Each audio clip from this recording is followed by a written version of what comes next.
Compassion, the healing medicine for anger. Dear friends, when we sustain the energy of compassion throughout deep listening, something extraordinary happens. Anger cannot arise.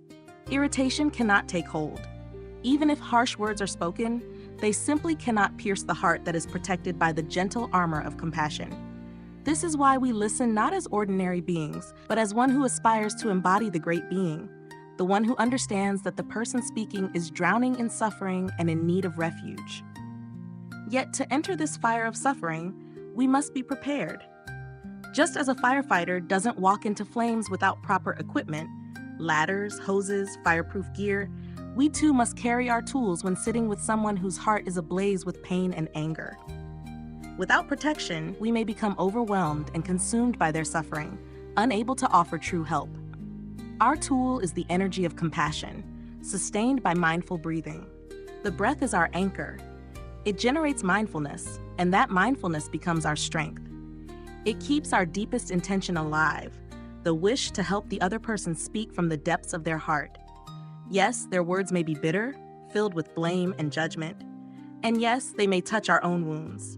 But when compassion is alive in us and our breath steady in mindfulness, we are safe.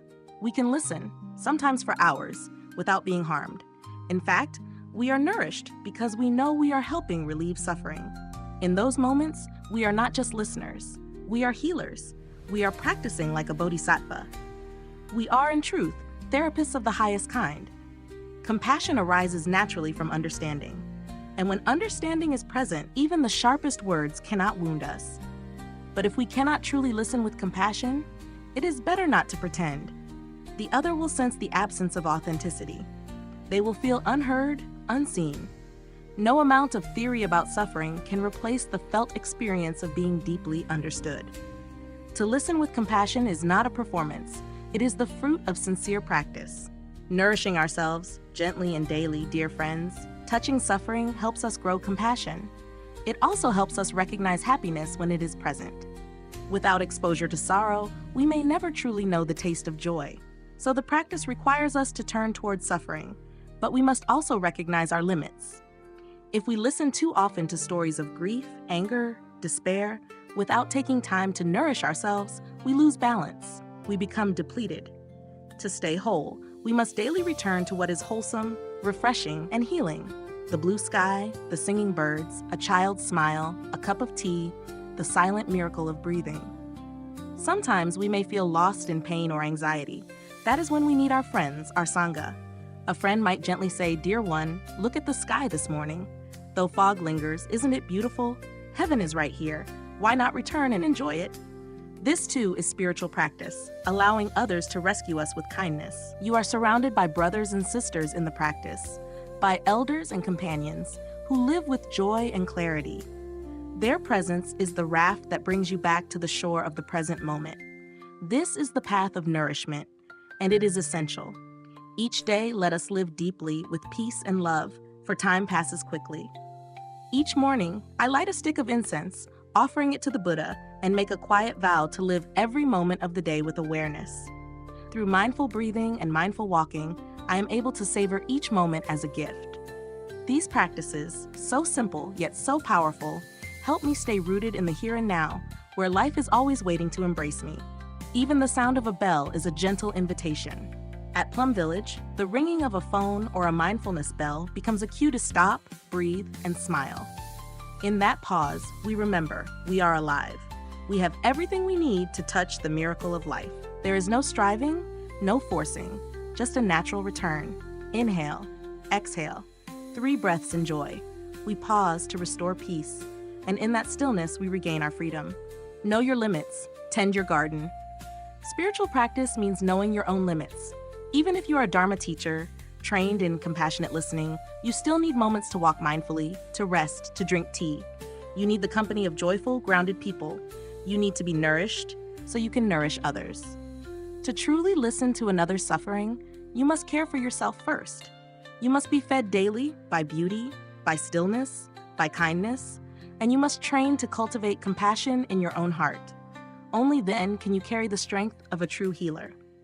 This is the mark of a great being, Not someone untouched by suffering, but someone so full of peace that they can extend a hand to those drowning in despair.